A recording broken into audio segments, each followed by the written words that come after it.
ایک زمانہ تھا جب بانس کا استعمال بہت زیادہ تھا اور ان پر فلمی گانے بھی بنائے جاتے تھے، لیکن وقت کے ساتھ ساتھ ان کی قدر کم ہوتی گئی اور اب یہ صرف دکانوں پر کھڑے نظر آتے ہیں، جبکہ دکاندار ان کے سائے تلے فارغ بیٹھے دکھائی دیتے ہیں۔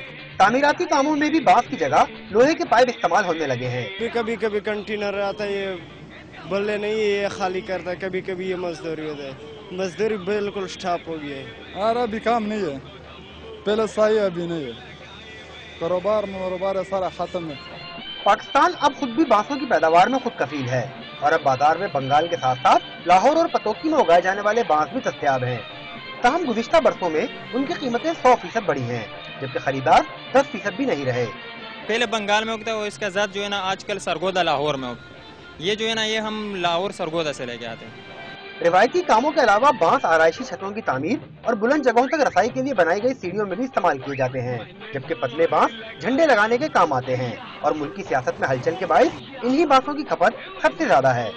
کیمرہ مین علی احمد جان کے ساتھ سید ذیشان احمد، ڈان نیوز، کراچی۔